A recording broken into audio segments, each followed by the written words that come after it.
So welcome everybody to today's AJS. This will be the last appointment with actually last year's series. This year's AJS seminars will begin mid-November, more or less. And today we have a speaker from Sapienza University of Rome. Pavan invited him, so I leave to him the presentation. Thank you very much, Ariel, and all the organizers who have been kind enough to help me host this session. A few words about his talk.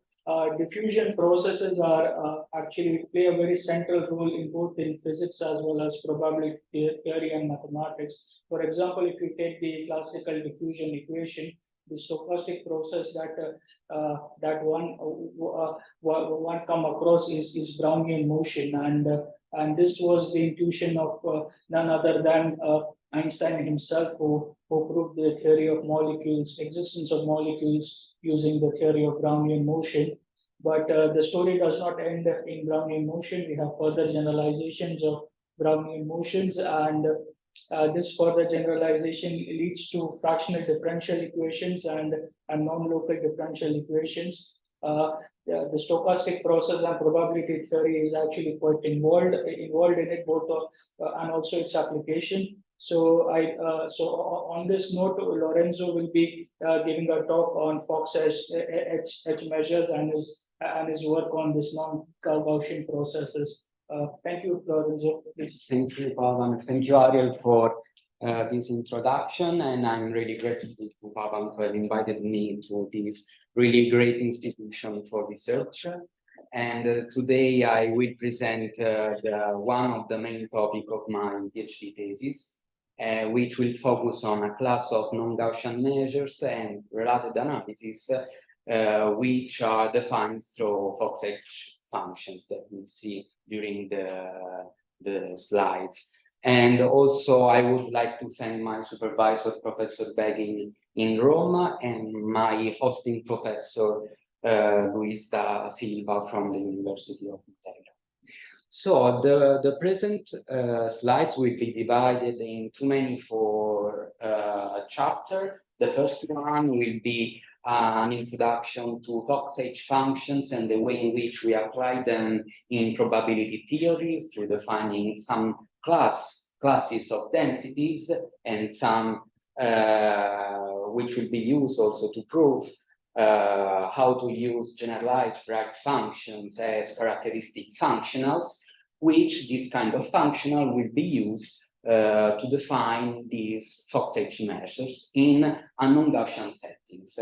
To define this kind of measures, we use the theory developed during the 19th century by Kondratiev, and we have a brief introduction to this theory in the second section called nuclear triples and Bochner-Millos theorem.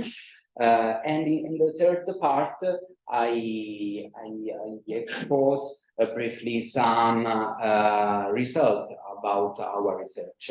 And to the end, I will show you the main references we use to develop this kind of work. So more specifically, the main tasks will be identifying certain classes of Fox H functions, which are densities. And we will define two kinds of main classes, depending on the moments they have. The second one will be identifying certain classes of Fox H functions, which are mixture of this density and will be the generalized Wright functions. We prove they are indeed completely monotone, and we'll use these kind of generalized Wright functions to define characteristic functional as they are also positive definite.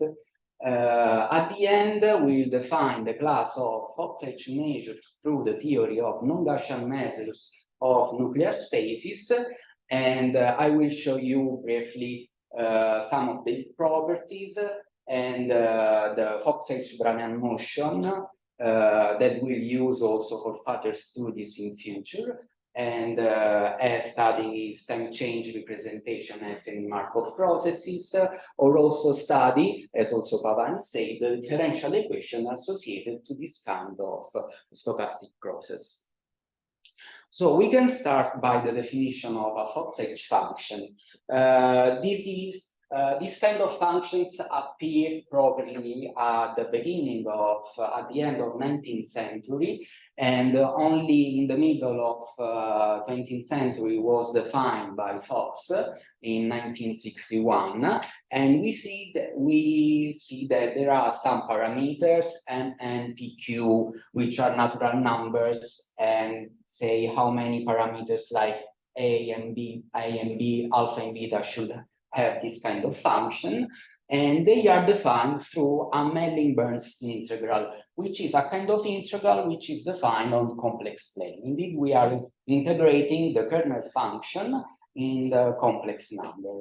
And we can look at the kernel function, which is this calligraphic H, which is defined by quotient and product of gamma functions. You can look that we have many parameters. Indeed, this is a strong property of this kind of densities, because they allow us to model many kind of applications. For example, they could be used for these parameters in many kind of applications. And in the definition of this kind of density, we need to take care about the contour, because the contour, in order to use, for example, the residual theorem, need to separate the pole formed by the product of gamma of B and beta, and the product of gamma which have A and alpha.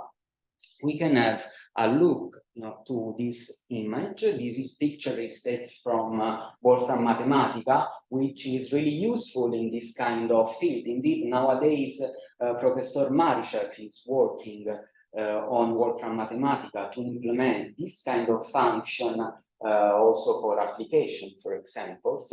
And we can look, this is an example on what is going on the complex plane with these functions.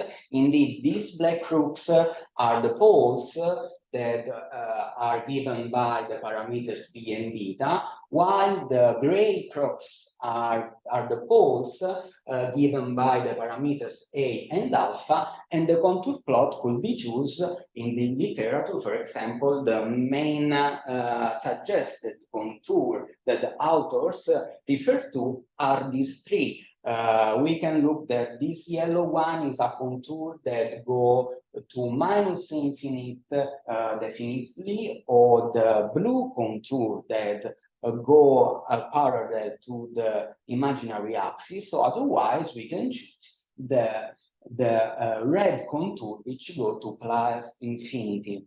We can also have a look to the poles that calligraphic H has on complex plane. Indeed, the poles we can look in this image are given by are around the black crooks, for example, given in the complex plane. Clearly, we need to be really careful in choosing the parameters involved in these kind of functions, as they need to satisfy, for example, one of the main principal theorem of Fox-H functions, which is the theorem about their existence. Indeed, it is clear that not for any kind of choice of the parameter, this kind of functions actually exist. So we need to be really careful in choosing the proper one.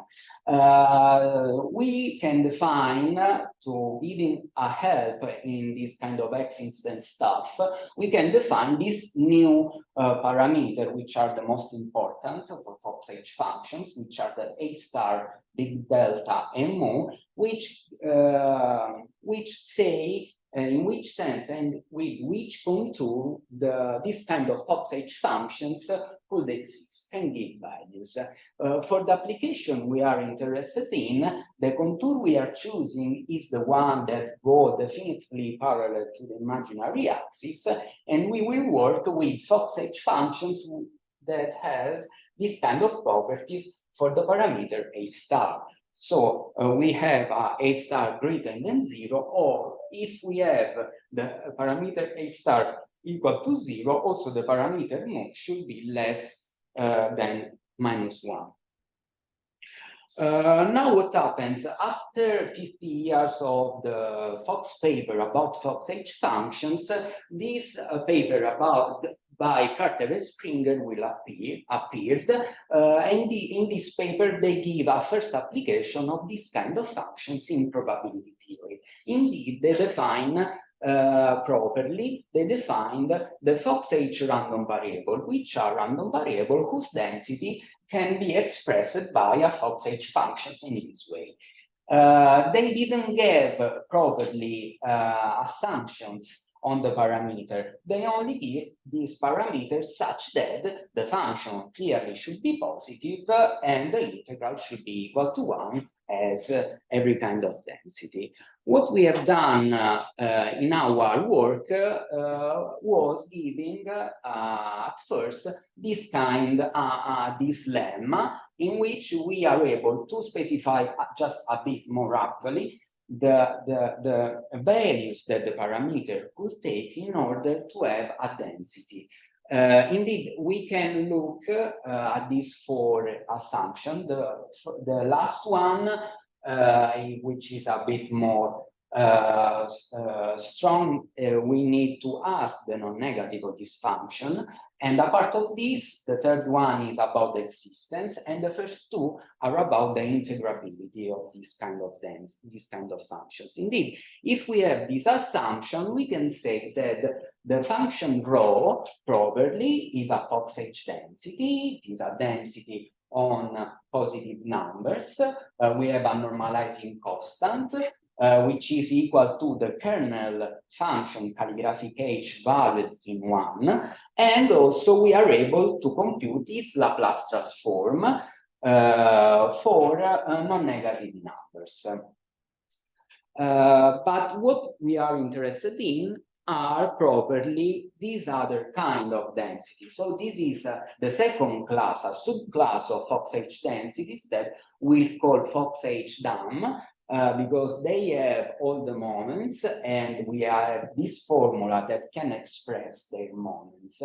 And as before, we can also compute the Laplace transform of this kind of density, and we bumped into generalized Wright functions. Now, generalized Wright functions were functions that were really used in mathematical physics at the beginning of the last century. For example, so you can find some study of them on the Bateman project, but also along the century they were used by many mathematical physics. For example, one example of this function is the Mittag-Leffler function, that, as you know, it is one of the so-called queen functions of fractional calculus, because it plays a central role, for example, for the Caputo fractional integral and derivative. Indeed, by this kind of density, we are able to say that this kind of function, the generalized Wright function, as they are Laplace transform, they are also completely monotone. And this is a really important property that we will use strongly to prove that with the inner product, this kind of function could be also a characteristic function that will be used later to define our probability measures. So we are able to define them properly. Here we show also the values of the normalizing constant, which is the quotient of this product of gamma function. Also, another note is this one, that we are able to extend this kind of function, the generalized Wright function, to the complex numbers. This is as by Laplace transform, we have this kind of function that are completely monotone for non-negative numbers. We are also able to extend it to C. And we are able to do that if these assumptions of the parameters alpha and beta hold. This is not a new result about the entire extensions, that it was already known on the books, for example, of Matthias Saxena, on Fox-H functions, also on the work of generalized Wright function written by Kilbas, Trujillo, and Saigo, that you can find on fractional calculus, for example. So this is the density of Fox-H function. Is this the density for the Fox-H function?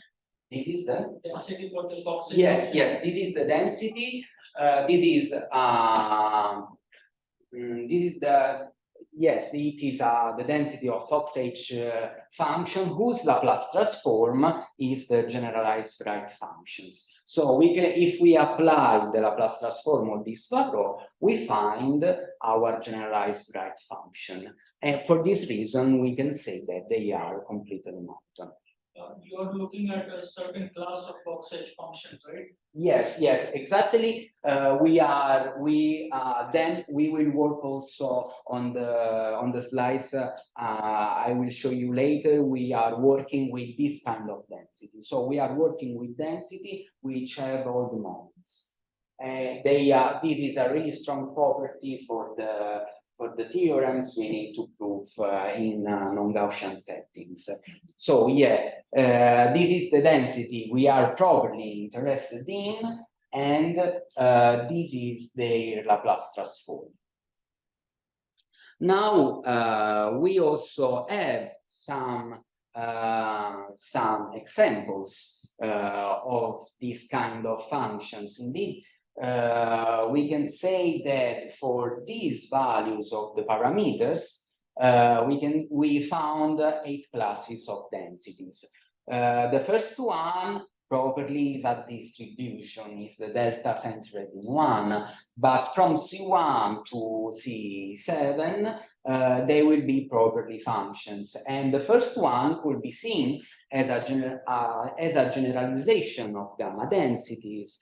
The class C2 could be seen as a generalization of beta density, and this kind of class C1 and C2 were already known in literature. For example, you can find it in the work of Springer, or in the book of Springer, and also all these kind of examples. One that you give values to the parameter in beta, eta, and so on. You can plot them, for example, or study them through Wolfram Mathematica.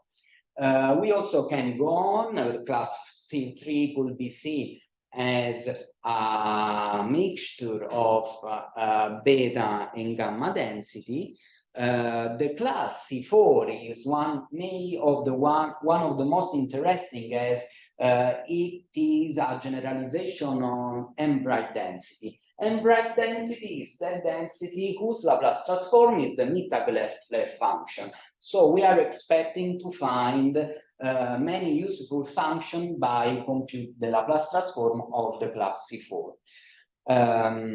We can go on with defining the last classes, which are class C5, which is a mixture of generalized gamma and the class C4, so M-Wright density, and going on with the last two classes, which are a mixture of generalization on M-Wright density and beta density, and the last one is a mixture of gamma, beta, and M-Wright density. As I said, also, we are able to compute the Laplace transform of these functions. And for example, the Laplace of the first class is the exponential function. The class C1 and C2 give some examples of completely monotone generalized Wright functions.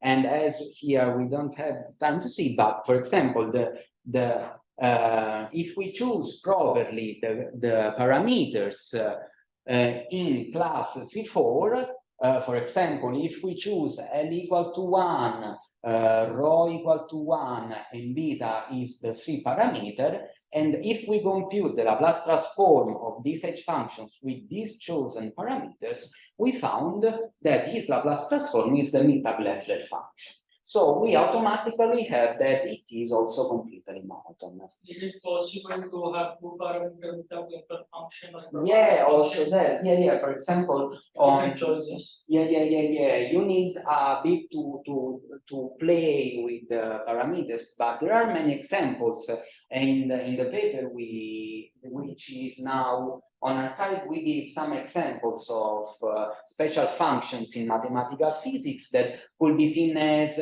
density, for example, the Airy function, the Bessel function of the third kind, or also elementary function, and there are many examples. For example, in the book of Integral and Series of Prudnikov, you can find many examples of special functions of mathematical physics rewritten as H functions, because this also was one of the topic of this H function.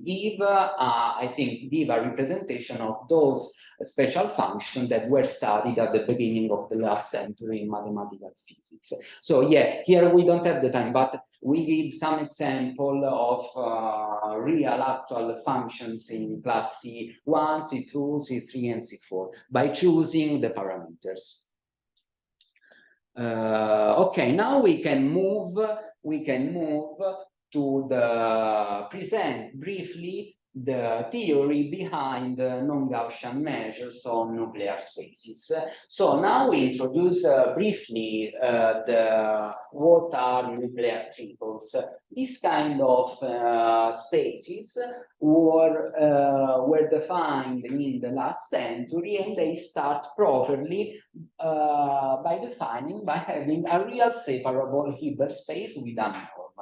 Why this? Because if we play with the norms and weights of norm with a Hilbert space, we are able to define nuclear spaces, which are spaces that are continuously and densely embedded in our Hilbert space, and we define also n prime to be its dual. And examples of this kind of nuclear spaces will be found on the book of Ida, Potov, Wright, and Co. about white noise. Apart of that, we can go on and note the canonical dual pairing between the dual space n prime and the nuclear space n by this symbol, and in particular we have that the dual pairing coincide with the inner product of the Hilbert space if we take a function on the Hilbert space. By identifying this Hilbert space with its dual, and thanks to the Ritz theorem, we have this chain of inclusions that will be used in the Bochner-Millos theorem, as we saw later. Also, we have some important properties about the topology of these spaces and also the corresponding in the Borel-Sim algebra. And some examples, as I said, that you can find on the book of Ida are the nuclear triple formed by the Schwarz functions or the smooth function with the compact support on R. So the Schwarz function are compactly supported? No, actually not, but these will be used as space on function where we choose this kind of function to define random variable in this kind of framework. But I'll show later on in which sense. Indeed, for example, in a Gaussian case, this kind of dual pairing could be, it is proved to be in distribution equal to the linear integral. So here we don't have the application of Fox H, but we use this kind of space, we use the function as an element to randomize through the binary integral, as we saw also later.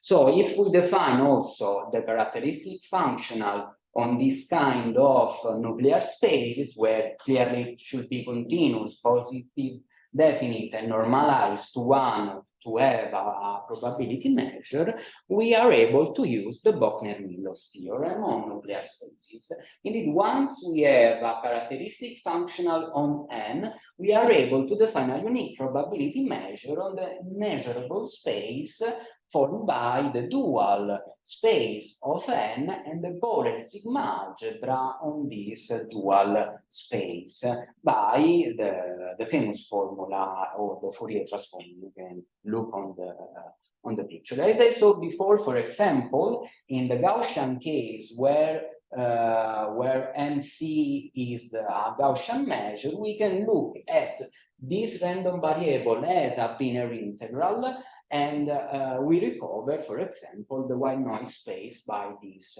theorem. Once we use this theorem, we are able to define a probability space and also to define the corresponding Hilbert space L2. If we want to have a look at the stochastic counterpart of this theory, we are able to define the random variable through the dual pairing. And we know that if we choose phi in the nuclear spaces, the definition is pointwise on the dual space. As I said before, these are, we can look in the inner product, the dual pairing, as a random variable. Why this? Because, for example, in the white noise case, so when the measure is a Gaussian measure, we can say that this is in distribution equal to a binary integral. So we have some stochastic counterpart. We are looking at a Gaussian random variable in that case. But if we want to extend the domain of our function phi from n to h, we lose the pointwise definition, but we have this random variable almost everywhere defined. That's not bad.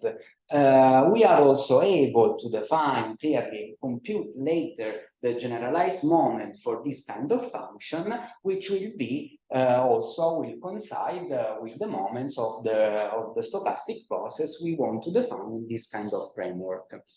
As main example, we have the white noise space. The white noise space was defined by Hida in the last century, and it was made by taking as nuclear triple the one defined by Schwarz, the space of Schwarz function, the square integrable function, and the dual of Schwarz functions. We can use as characteristic functional the one you can read on the slide, and through the Bochner-Millos theorem, we are able to define the white noise space.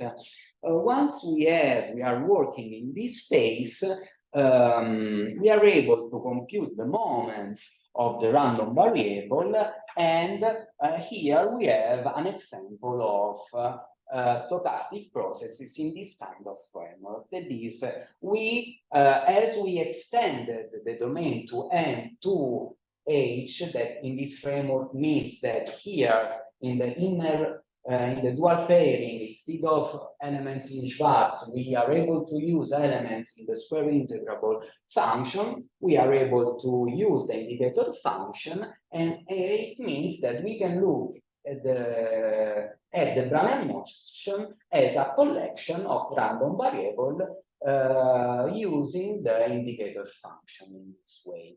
Also, we are able to, and if we remember the equality distribution to the Wiener integral, it is something automatic that it is also a Brownian motion. we also are able to play a lot with this kind of theory, as for example, we are able to define also the fractional Brownian motion here and also in white noise analysis by using the Riemann-Liouville derivative or integral applied to the indicator function to define random variables which are then fractional Brownian motion. Now we can go to our results. Indeed, once that we have a positive definite function, also it is easy to prove that with a proper inner product, that kind of function are also positive definite, and we use the completely monotonicity of Wright functions to define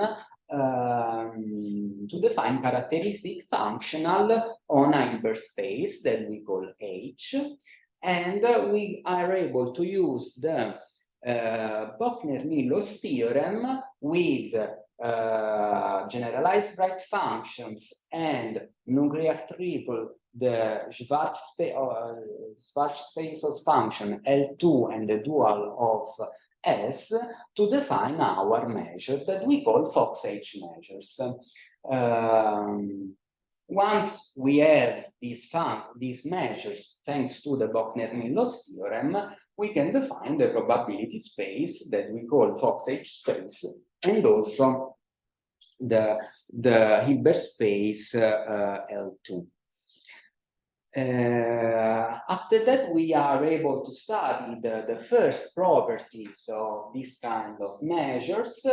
For example, we are able to compute the moments of these measures, which are equal to this one. And for example, if you want to compute the moments of our stochastic process in this framework, instead of f, we should use the indicator function of the interval. It means that the moments of that process will be given by this formula.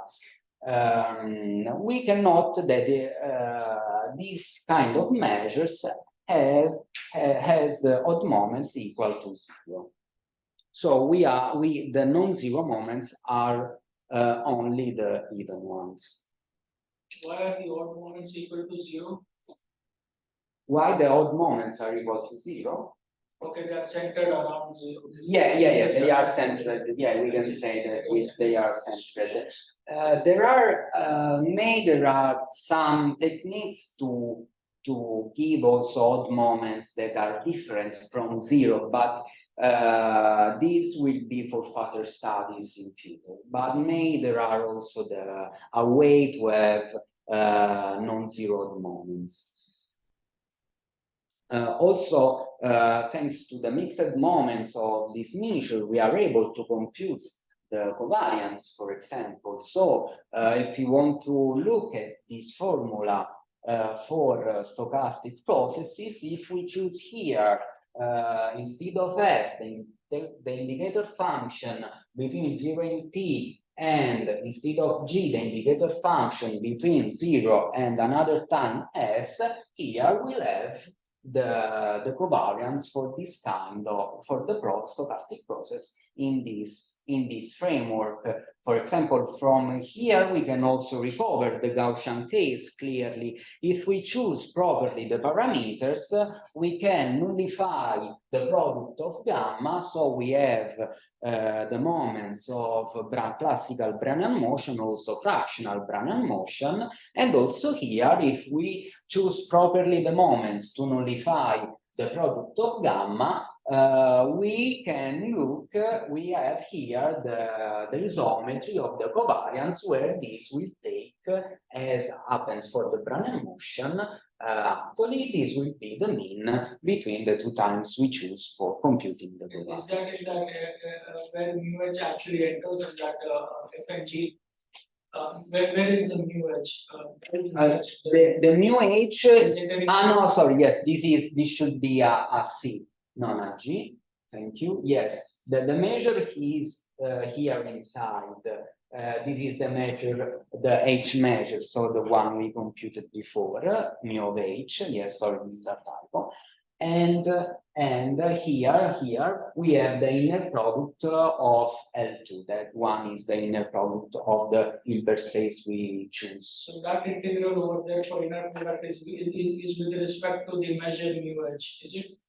Or is it just the one, the one on the left, yes, the one on the left, we can see the definition here. Yeah, this is the moments for a measures in non-Gaussian settings or in this kind of settings. And the moments we are computing on that slides are this kind of moments where we choose only F1 and F2. So instead of N, here we have 2, here we have F1, F2, and here we have mu of H, that is the Fox H measures. So even if this kind of integral it is on the dual space, we are able to compute the moments explicitly as we. That's the explicit formula. Yeah. That is the theoretical formula of the mixed moments in this framework. Okay, now. In this kind of framework, in non-Gaussian framework, there were attempts to have all the properties that the Gaussian measures has. For example, in a Gaussian case or in white noise theory, we have, for example, the decomposition of the L2 space of the white noise measure through the Wiener chaos. For non-Gaussian settings, it is not probably so easy as in Gaussian settings where we, for example, use Hermite polynomials to decompose, to have the Wiener chaos decomposition of the L2 space.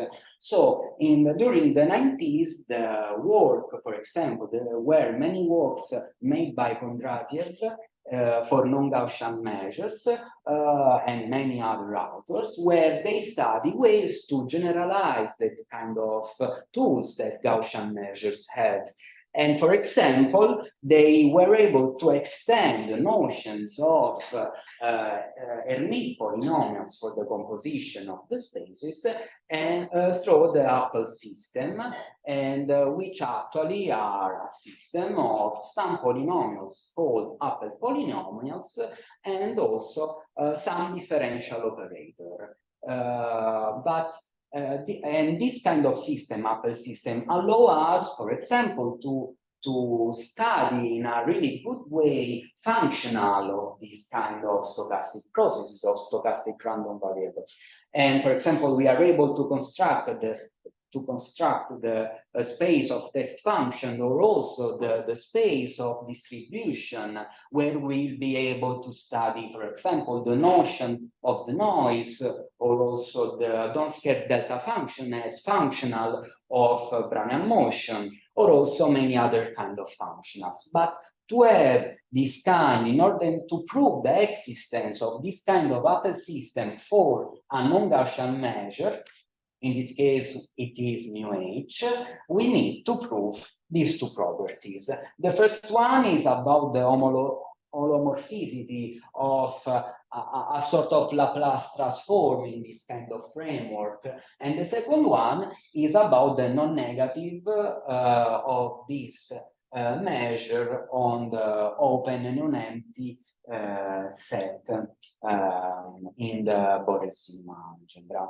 So actually we proved this kind of property, and what we would like to have in future, and some of them actually we already have, is, for example, to prove the existence and the property of Fox H Brownian motion. For example, we are able, thanks to these formulas, to already have to already compute the moments of Fox H Brownian motion, or also we are able to prove that this kind of Brownian motion has stationary increments, or also older continuous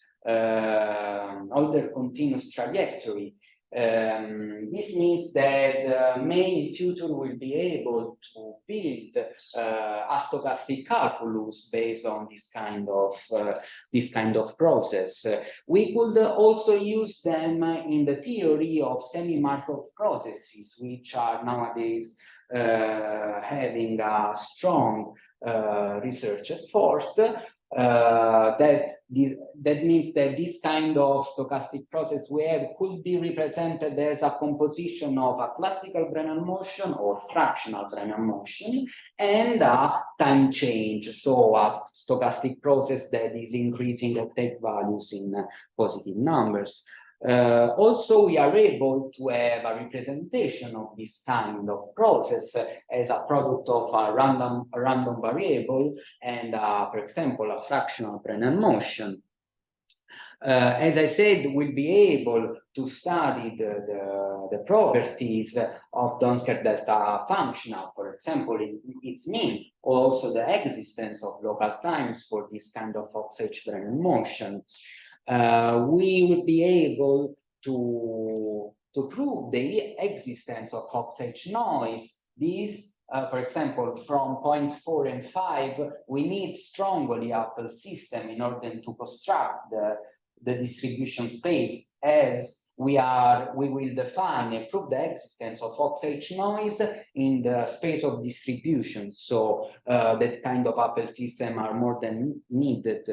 And also, I hope we in future will be able to study properties of already known fractional differential operator, or also to define new kind of fractional operators associated to this kind of stochastic process.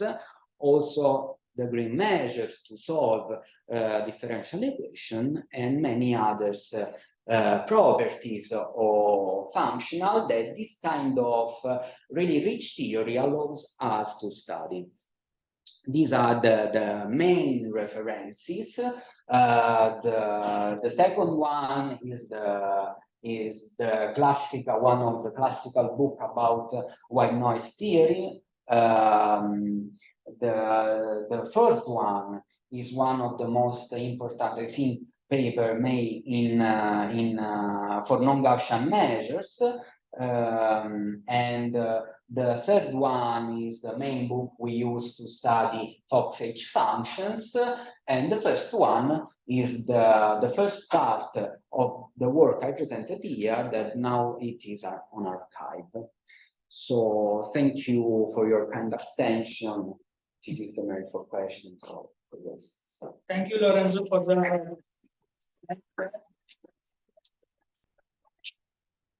for questions. Let me take some questions online. If there is a question online, please unmute your mic and tell us your question.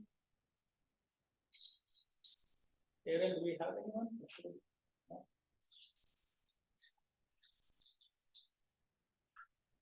Okay. Okay, I'll take some questions from the room. If anybody has any questions for Lorenzo. Can you go back to the upper system slide? I didn't get the relation. So if you verify those two conditions, then there exists an upper system. Yes. Is something you prove, or it's a general? No. It is. Yes. Yeah. Thank you for this question. Yeah. This kind of really general theory about non-Gaussian measures come from this paper. This is one of the most important main paper about non-Gaussian measures, where they study the upper system, or also a kind of integral transform that here we don't have the time to expose, but they study the so-called S transform, which is really useful to study, for example, the noise or distribution as Donsker delta and so on. Also, they give some important theorem about characterization of Cauchy sequence in distribution space, for example, or also some theorems about integral stuff. And so, yeah, if you are curious, this is one of the main important paper about the non-Gaussian measures. Yeah. The Apple system is proved there. Yeah. It is proved there. Yeah. Does anybody else have a question? Yes, please go ahead if you have questions. I'm not too familiar with the notion of Apple system, but so in the with the Gaussian measure, you have a Hermite polynomials. Yes. Are they the Apple system for the Gaussian measure? And like, can you expect to find polynomials also in this case? Or? Yes. In this case, there is clearly you can Hermite polynomials will be kind of Apple system for that kind of measures, and you can start by having Hermite polynomials by defining them, for example, on the real line. There are no problems. But once you want to move Hermite polynomials, for example, on this kind of framework, you need to use them in the dual pairing. I'll show you where here, for example, when we have a dual pairing here, we use the Hermite polynomials, for example, in the variable omega. So it is not on the real, but the same is for Apple system. You can define them on the real line and then move to this kind of framework, but always inside the.